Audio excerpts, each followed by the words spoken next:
Abram, por gentileza, as vossas Bíblias no Evangelho de Marcos, capítulo número 5. Lemos agora o capítulo número 4. E agora nós vamos ler o capítulo número 5. Marcos, capítulo de número 5. Mesmo sentados como os irmãos estão, mas de maneira reverente, vamos ler a palavra do Senhor. Marcos, capítulo de número 5, a partir do verso de número 1. A palavra de Deus diz assim na versão que eu tenho em mãos. Jesus e os discípulos chegaram à outra margem do mar, a terra dos Gadarenos. Ao desembarcar, logo um homem possuído de espírito imundo veio dos túmulos ao encontro de Jesus. Verso 3 diz assim: esse homem vivia nos túmulos e ninguém podia prendê-lo, nem mesmo concorrente, porque, tendo sido muitas vezes preso com correntes e cadeias, as cadeias foram quebradas por ele e as correntes foram totalmente despedaçadas e ninguém conseguia dominá-lo. Andava sempre de noite e de dia, gritando por entre os túmulos e pelos montes, ferindo-se com pedras. Quando de longe viu Jesus, correu e prostrou-se diante dele, gritando em alta voz: o que você quer comigo, Jesus, Filho do Deus Altíssimo? Por Deus, peço-lhe que não me atormente. Ele disse isto porque Jesus tinha dito a ele: espírito imundo, saia deste homem. Verso 9. Então Jesus lhe perguntou: qual é o seu nome? E ele respondeu: Legião é o meu nome, porque somos muitos. E pediu-lhe com insistência que não os mandasse para fora do país. Ora, uma grande manada de porcos estava pastando ali perto pelo monte. E os espíritos imundos pediram a Jesus: mande-nos para os porcos, para que entremos neles. E Jesus o permitiu. Então, saindo os espíritos imundos, entraram nos porcos, e a manada, que era cerca de 2.000, precipitou-se de espinhadeiro abaixo, para dentro do mar, de onde se afogaram. Os que tratavam dos porcos fugiram e foram anunciá-lo à cidade pelos campos. Então, o povo saiu para ver o que tinha acontecido ali. Verso 15.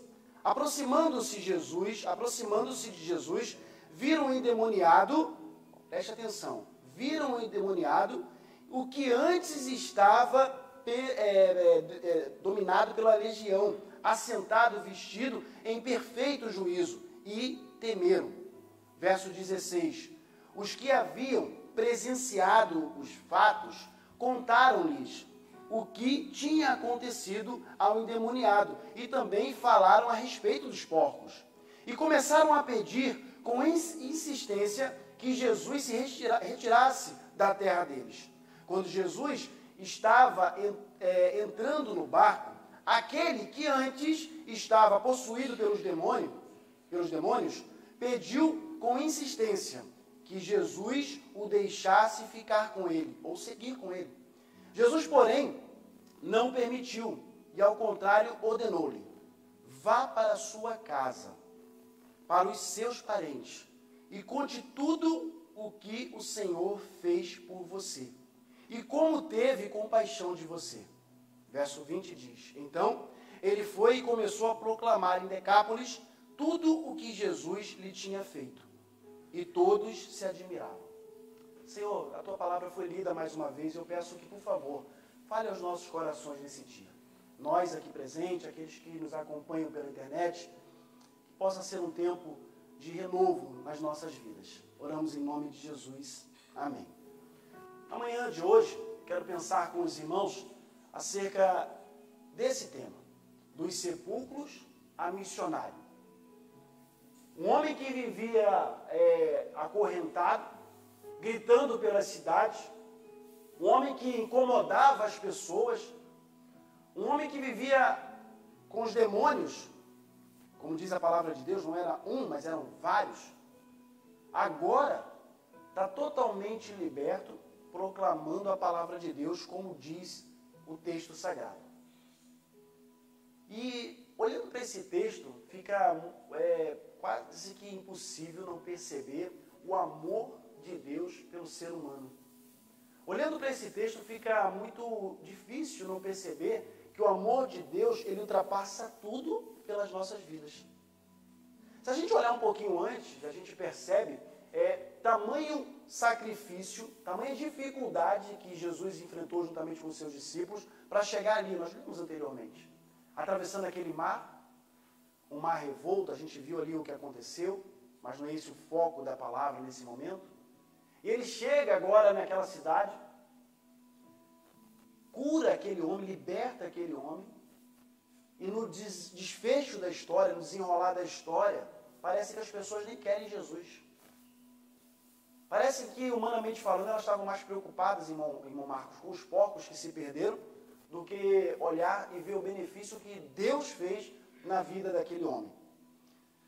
Se nós olharmos para a vida daquelas pessoas e pensarmos, tirarmos a ideia de Deus da história, mas pensarmos humanamente falando, e pensar que, eu não estou defendendo as pessoas, mas pensar que aqueles porcos, né, vamos entrar na linha de raciocínio e pensar que ali era o sustento deles. Então não estamos falando de um porco, nem dois, mas cerca de 2.000. E eles morreram, foram embora ali, despenhadeiro abaixo. Talvez, em um primeiro momento, a gente dê razão às pessoas. No sentido de olhar para o que aconteceu e pensar, caramba, o nosso ganha-pão, o nosso pão foi embora. Toda a nossa renda foi um despenhadeiro abaixo. E como nós somos seres humanos e somos falhos, muitas vezes nós somos impedidos de ver o benefício que Deus nos faz face à tragédia, entre aspas, que nos é apresentada de imediato. Porque nós, enquanto seres humanos, nós somos assim. A gente olha primeiro o recurso financeiro. A gente olha primeiro aquilo que vai entrar. A gente olha primeiro a necessidade humana, quando a gente deveria, na verdade, olhar para Deus e compreender que é Deus quem nos dá o pão de cada dia. Não é isso? A palavra de Deus nos mostra claramente que é Ele quem nos dá o pão. Mas quando o pão ilustrado aqui agora pelos porcos se perde, a gente fica desesperado porque a gente se preocupa tão somente com o quê? Com aquele primeiro momento ali, com aquilo que aconteceu. A gente não se preocupa com o benefício, com aquilo que Deus fez. Muitas vezes, Deus, Ele cuida de nós de tal maneira, a ponto de muitas vezes a gente ter que, talvez mudar de uma cidade para outra, talvez trocar de emprego, talvez ganhar um pouco menos em um outro local. Mas a gente às vezes prefere olhar que aqui a gente está ganhando mais, mas muitas vezes está até longe do Senhor. Porque a gente olha para quê? Para o dinheiro. A gente olha para aquele momento. Mas voltando aqui para o texto, meus irmãos, quando a gente olha um pouco atrás e vê que após enfrentar aquele mar revolto, enfrentar uma enorme tempestade, Jesus chega do outro lado, leva a salvação àquele homem.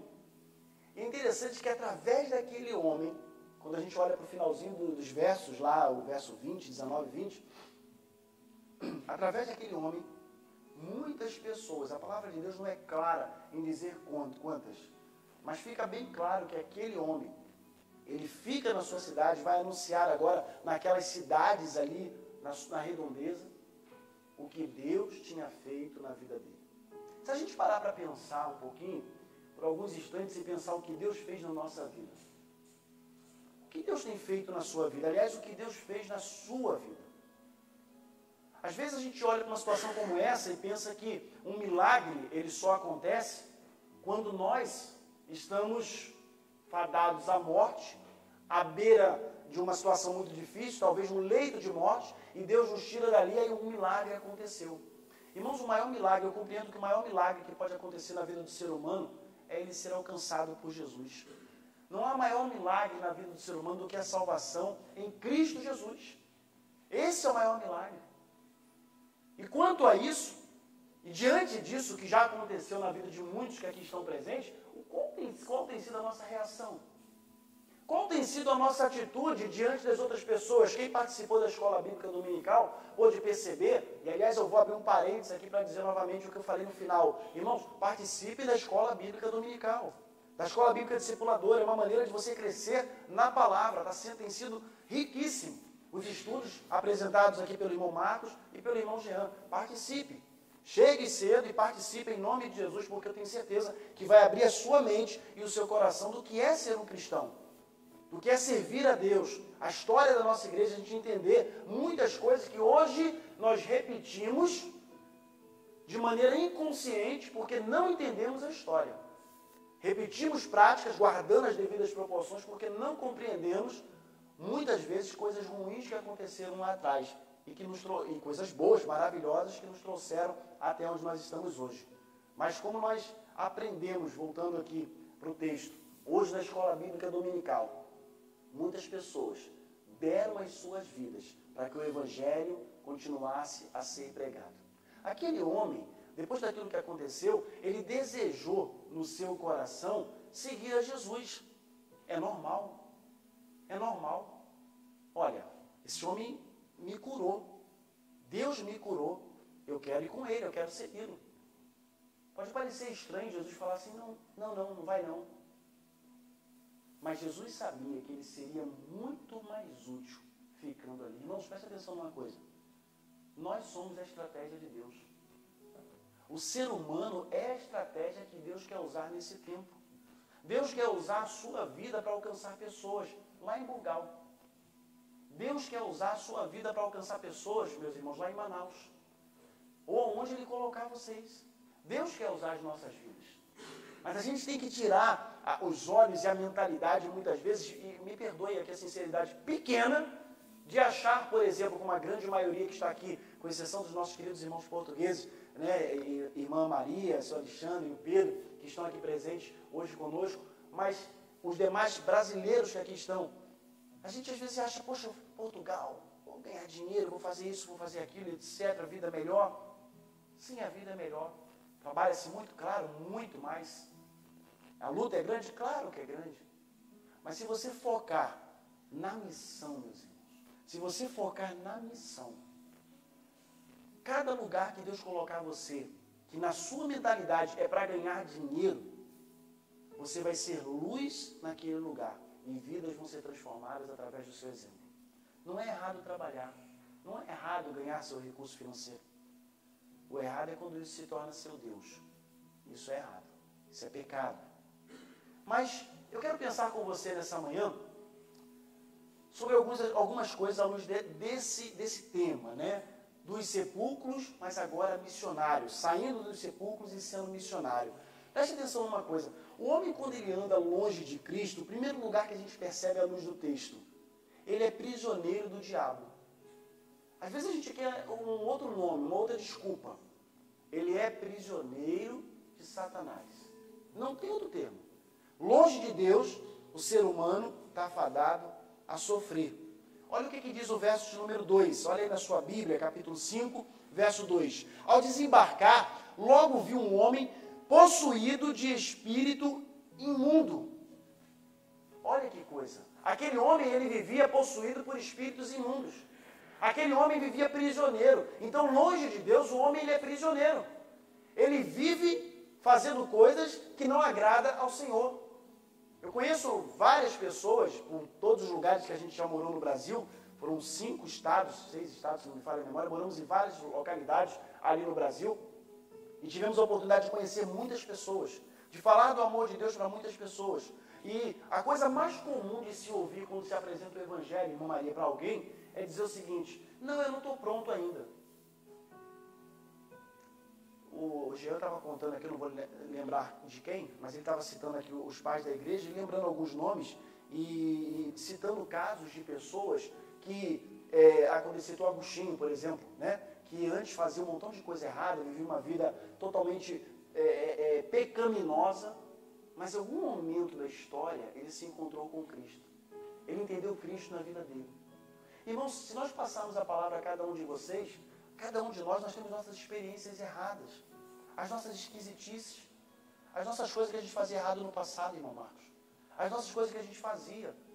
Mas se a gente fosse esperar ficar totalmente perfeito para nos aproximar de Deus, a gente não ia conseguir. Porque não é por nós, é por Ele. É Ele que faz a obra, é Ele que transforma. Você vê que se você continuar lendo o texto, você vai ver que aquele homem, ele fazia mal a si mesmo. Ele pegava a pedra e cortava o próprio corpo. Acorrentavam ele, e a força daquele homem era tamanha devido aos espíritos imundos que estavam habitando no seu corpo, que ele destruía as correntes. Andava nu naquele local. Você já teve a oportunidade de ir num cemitério? Ali é lugar de alguém morar? Talvez você vai dizer assim, não, morto, né? Não, estou falando você vivo. É lugar aí, o morto também não está ali não, meu irmão. Ali é só o corpo mesmo, que daqui a pouquinho se perde. Não é verdade? Mas ali é lugar de alguém viver. Aquele homem vivia daquele jeito, jogado. Irmãos, é tão bom nós chegar em casa. Ontem nós ficamos aí até meia-noite, né, Luiz? Mais ou menos, né? Que terminou lá, né? A programação ali. Mas foi muito legal, foi muito bom. Botei lá no grupo para poder ver se alguns irmãos iam para ali ver não ver apenas o irmão Luiz, que toca muito bem na orquestra, mas ver ali a participação daquelas 3 orquestras que vieram de fora para participar, e foi muito legal, foi muito bom. Mas depois daquilo tudo, como é bom poder chegar em casa, na nossa casa, ter um teto, né? Não estar no sereno, eu estava sentado e teve um momento que eu já estava deitado no chão, literalmente deitado ali, e aquele chão estava um pouquinho gelado, eu amanheci tossindo hoje pela manhã, aquela coisa que a gente faz sem pensar, né? Eu estava lá, né? Tudo pelo irmão Luiz, ó. Tô brincando, irmão, mas foi muito bom, foi divertido estar ali com os irmãos ontem à noite, foi muito legal mesmo. E cheguei em casa e vi a nossa casa, nossa família. Aquele homem estava perdido, irmãos. Estava jogado. Talvez comendo, revirando lixo. Os irmãos que moram no Brasil, ou que já moraram no Brasil, sabem que existem muitas pessoas que reviram lixo. Eu já tive a oportunidade de ficar um mês ali na Cracolândia, em São Paulo, num projeto chamado Cristolândia, e passando a noite ali evangelizando, e cerca de 2.000 pessoas consumindo droga a noite toda. Pessoas que fazem suas necessidades na própria roupa e não está nem aí, estão toda drogada, noiada, né, que fala, né, como diz, noiada. Estão lá, cheirando, fumando aquela pedra de crack, não está nem aí para nada. Totalmente perdida. Sem casa, sem rumo e sem Cristo. O homem longe de Deus, longe de Cristo, ele é prisioneiro de Satanás. Em segundo lugar, o homem, a gente também pode ver à luz desse texto, que o homem longe de Cristo, ele faz mal a si mesmo. O verso número 5, que eu já citei aqui, mas quero ler com os irmãos novamente, o verso 5 diz que, olha aí na sua Bíblia, que ele andava sempre noite e dia. Irmãos, o homem que anda, a palavra de Deus que ele andava noite e dia, ele não tinha paz. Entende-se, segundo a luz do texto, que ele não dormia. Ontem, quando cheguei em casa, eu apaguei. Estava quebrado. Apagamos. Rápido. Muito cansado mesmo. Rápido. No outro dia, hoje pela manhã, às 7 da manhã, já de pé. Dormimos pouquinho, pouquíssimo. Mas dormimos. O texto mostra que esse homem andava noite e dia. Só que ele não andava só, ele andava gritando por entre os túmulos. É certo falar que um homem desse tinha paz? Tinha não. O homem longe de Cristo, meus irmãos, ele é prisioneiro do diabo. Ele faz mal a si mesmo. As suas atitudes. E talvez você olhe para você e pense assim, eu não faço mal a mim mesmo. Deixa eu dizer uma coisa para você. Se você estiver vivendo longe de Cristo, você está fazendo mal a si mesmo. Em alguma medida você está fazendo. Se você estiver vivendo longe do Senhor Jesus. E talvez, eu me arrisco a dizer, e infelizmente isso é algo normal quando não deveria ser. Você até frequente uma igreja. Você talvez esteja até aqui todos os domingos ou de vez em quando. Mas não é isso que significa estar perto de Cristo. Perto de Cristo não é ir à igreja, não é ir ao templo. Até porque, se nós pegarmos a luz do que o irmão Marcos ensinou e o que o irmão Jean tem ensinado do que é a igreja, são as 4 paredes. Não é quando eu venho aqui, mas é quando eu sou igreja. Eu tenho que vir aqui como consequência daquilo que eu sou. E não vir aqui para ser. Parece confuso o que eu falei, mas é fácil de entender.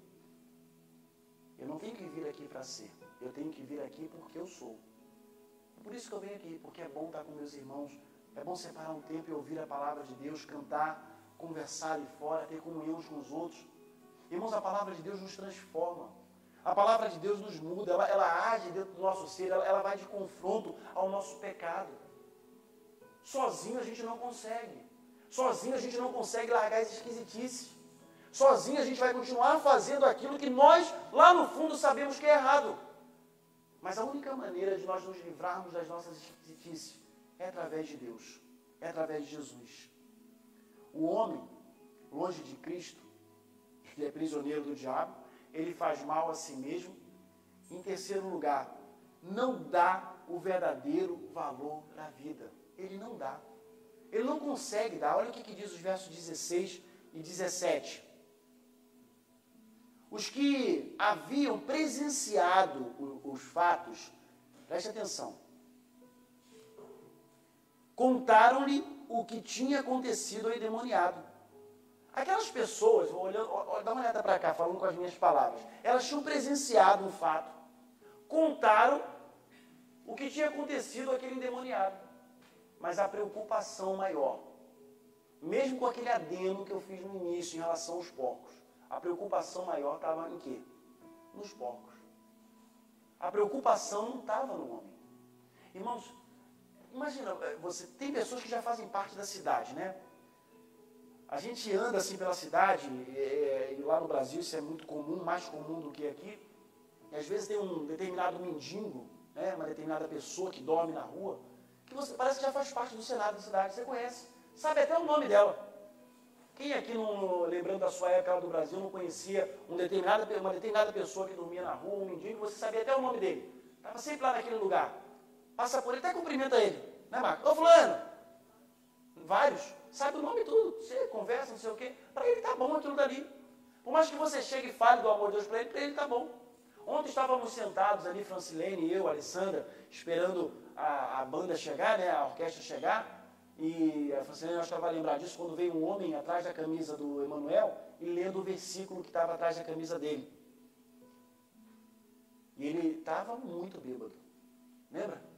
Estava muito bêbado. E ele lendo. E a camisa do Emanuel meio assim dobrada, ele ajeitando assim, não sei o que, para ler. Ele leu todo o versículo. Citou até a referência. Citou até a referência. Talvez seja um homem conhecedor da palavra. Talvez seja um homem que outrora já tenha frequentado uma igreja. Talvez alguém já tenha falado do amor de Deus para ele. Mas está longe de agradar a Deus. Ficaram ali durante todo o momento da orquestra. Bebendo, brigando, de vez em quando. Depois da briga se abraçavam. Coisa de bêbado, né? Aí empurrava um outro no chão, daqui a pouquinho vai lá e pedir desculpa, aquela coisa, né? Eu te amo, fulano, não sei o quê. Bêbado, totalmente bêbado, naquele lugar. Passaram o dia bebendo. Longe de Deus, fazendo aquilo que não agrada ao Senhor. As pessoas não dão valor à vida, meus irmãos. Longe de Deus, o mais importante, muitas vezes, é o que a gente perdeu materialmente falando.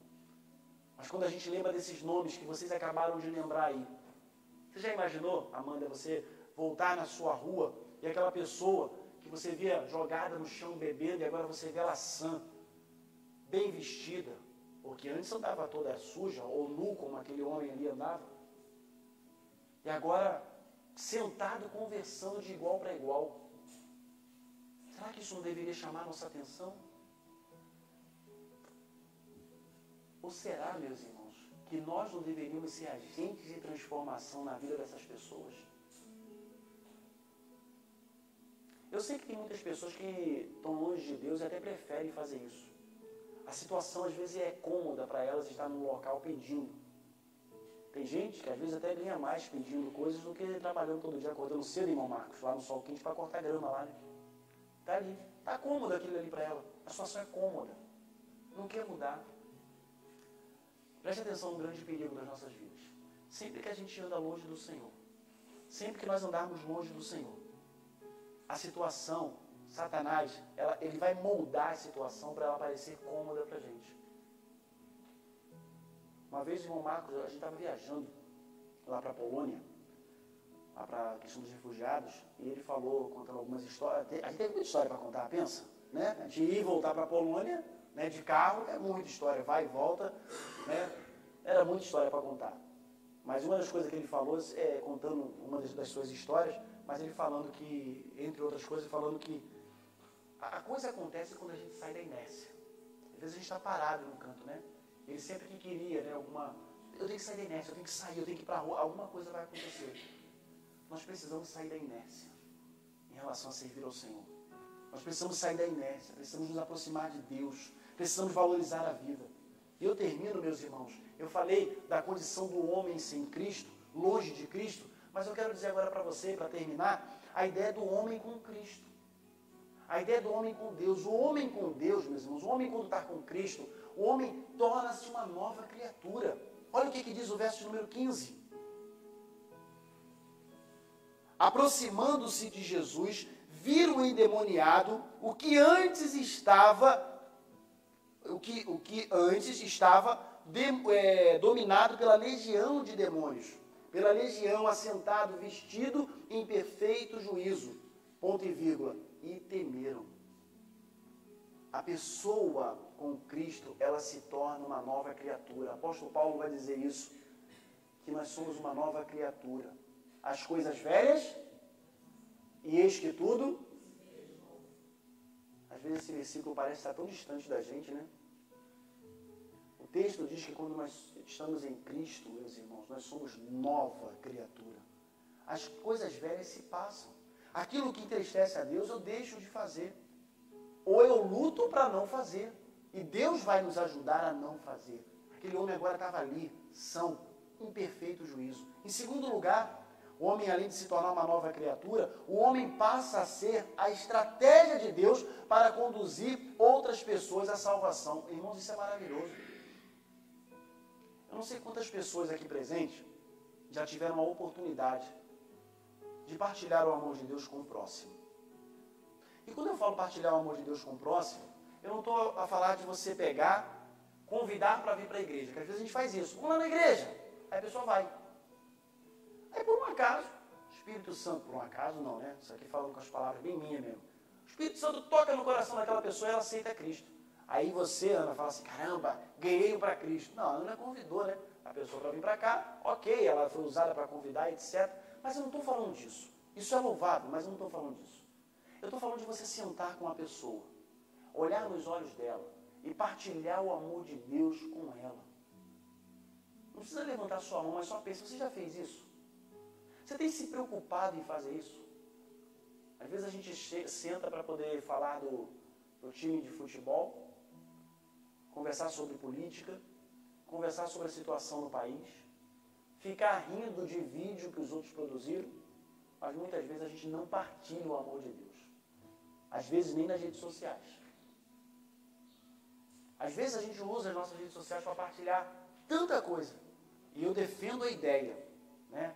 Quando eu olho e vejo a Gabriela aqui, eu defendo a ideia de nós partilharmos a palavra de Deus nas redes sociais. Gabriela está aqui porque ela ouviu a palavra de Deus através das postagens que essa igreja faz nas redes sociais. Você é a estratégia de Deus em todos os lugares para pregar o Evangelho, inclusive nas redes sociais. Verso número 18 a 20 diz assim: quando Jesus estava entrando no barco, aquele homem que antes estava possuído pelos demônios pediu com insistência. Eu não sei se você percebeu que a palavra insistência, ela aparece várias vezes nesse texto. Várias vezes. Várias vezes. Engraçado que esse mesmo homem que agora pede com insistência, se você olhar um pouquinho antes, você vai ver que é o mesmo, claro que antes possuído pelos demônios, com insistência, o que ele fez? Pediu a Jesus para que colocasse aqueles demônios que estavam nele, ou seja, os demônios falando, né, ali por ele, fossem nos porcos. Ou que não tirasse ele daquele país. Mas me manda que eu vá nos porcos. A palavra é insistência, preste atenção nisso. Verso 18, então, diz que ele pediu com insistência que pudesse ir com ele. O verso 19 diz: Jesus, porém, não permitiu. Pelo contrário, ordenou o seguinte: volte para sua casa, para os seus parentes, e conta-lhes tudo o que o Senhor fez por você, e como teve compaixão de você. Antes da gente ler o 20, deixa eu abrir um parênteses e dizer uma coisa para você. Você tem partilhado com as pessoas o que Deus fez na sua vida? Ah, pastor, mas Deus não fez nada na minha vida, não. Nada, não. Será que não fez nada? Será que Deus não fez nada na sua vida? Hoje, seu Laudeci, semana passada não estava bem de saúde. Hoje, seu Laudeci está aqui sentado com a gente. Será, irmã Maria, que não é motivo para agradecer a Deus? Talvez seu Laudeci diga assim: eu estou melhor por causa dos remédios que eu tomei. Talvez ele fale isso. No jeito dele, na incredulidade, ele fale isso. Mas nós sabemos que seu Laudeci está aqui porque Deus tem misericórdia dele. Porque eu creio que Deus tem um plano na vida do seu Laudeci. Se o seu Alexandre está aqui, de vez em quando eu encontro com o seu Alexandre, né? Ele esteve lá em casa essa semana. Tá tudo bem ele? Está indo, né? Não está não, mas estamos indo. Mas eu creio que Deus tem um plano na vida do seu Alexandre. Assim como Deus resgatou cada um de vocês que já entregaram a vida a Jesus um dia. Deus tem um plano na vida daqueles que hoje estão presentes aqui, mas que ainda não tiveram um encontro com o Senhor. Eu quero dizer para vocês, você que por algum motivo ainda anda longe do Senhor, você precisa se aproximar do Senhor. O verso 20 diz que, então aquele homem foi e começou a proclamar em Decápolis tudo o que Jesus tinha feito, e todos os admiraram. Todos admiravam os feitos que Jesus fez na vida daquele homem. Há alguns historiadores, alguns teólogos que dizem que talvez esse tenha sido o primeiro missionário, né? Realmente ali no sentido da palavra de ir e anunciar. Deus quer usar a sua vida, meus irmãos. Deus quer transformar a sua vida. Você que ainda não teve um encontro com o Senhor, eu quero que vocês saibam. Não é ouvir para a igreja, mas é a atitude de falar assim, olha, sabe por quê? Às vezes a gente se acostuma com a igreja, Jean, né? Se acostuma, a gente vai vindo. Ah, é legal, eu estou indo lá. Mas deixa eu dizer um negócio para você, você tem que se aproximar de Jesus. Você tem que se aproximar de Jesus. Aquele homem estava ali conversando com Jesus, totalmente endemoniado. De repente Jesus poderia ir embora, aquele homem continuar endemoniado. E talvez alguns que viram de longe diziam assim, não, ele estava com Jesus. Ele estava com Jesus. Não basta estar com Jesus. Tem que abrir o coração para Ele. Tem que abrir o coração para Ele, para que Ele possa fazer uma obra maravilhosa. E eu creio que Deus quer fazer uma obra maravilhosa em todos os corações aqui presentes. Amém? Talvez você que esteja caminhando longe do Senhor, afastado dos caminhos do Senhor. E, irmãos, eu vou falar uma coisa, o motivo não importa não. Não importa o motivo não. O motivo é o de menos. Mas o que importa é a atitude de se aproximar do Senhor. E deixa eu dizer uma última coisa para você. Satanás não quer que a gente se aproxime de Deus. Ele não quer que você faça isso. Ele não quer que você faça isso. Ele quer que você continue achando, não, está tudo bem, está tudo assim mesmo, tá, eu vou fazendo isso, vou lutando para ter isso, aquilo outro. Irmãos, meus amigos, a gente está caminhando para o fim. O fim dessa vida, cada dia que passa, está mais próximo. Cada dia que passa está mais próximo. Você nasceu aqui e você vai morrer aqui. Esse aqui pode ser ainda hoje, pode ser daqui a 10 anos. O tempo, Deus é quem sabe. Mas viva para a glória do Senhor. Se acerte com Deus. É a melhor coisa que faz. Ah, mas eu tenho essa e outra dificuldade. Eu falava isso lá no pequeno grupo com uma determinada pessoa lá. Mas eu tenho essa dificuldade ou aquela, não sei o quê. Não olhe para a sua dificuldade. Às vezes a gente está falando, sabe, olhando para a nossa dificuldade, a gente tem que olhar para a dificuldade e falar que Deus é maior.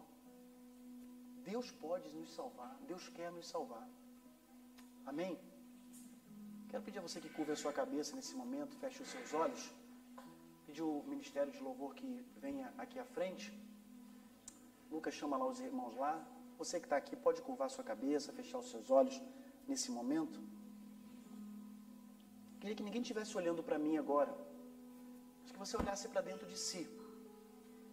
Que você olhasse para você e por alguns instantes pudesse pensar, poxa, será que a maneira como eu estou a viver está correta? Será que eu não estou me enganando? Será que eu não estou entristecendo o coração de Deus com as minhas atitudes? O que eu tenho que fazer para me consertar diante do Senhor? Não olhe para mim, olhe para você. Feche seus olhos e olhe para você nesse momento. Sozinho você não vai conseguir. Aquele homem sozinho, ele não ia conseguir. Precisou Jesus atravessar um mar, enfrentar uma tempestade, chegar naquele local, para que aquele homem fosse liberto totalmente. Deus quer libertar você.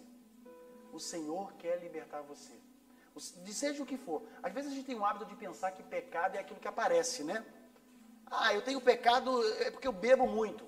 A pessoa me vê ali caído pela esquina, não, isso é um pecado. Eu uso droga. Eu fumo. Eu faço isso, eu faço aquilo. Aquilo que é visível. Mas tem tanta coisa que é pecado e que ninguém está vendo, não é verdade? Eu queria que você olhasse para essas esquisitices agora. Para essas coisas que você tem feito, que você lá no fundo sabe que não é para fazer.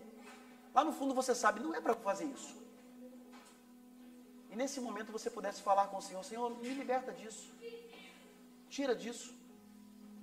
Me liberta dessa questão, dessa dificuldade, Senhor. Sozinho eu não consigo. Eu não consigo. Mas eu preciso do Senhor. Eu preciso do Senhor na minha vida. Nós vamos...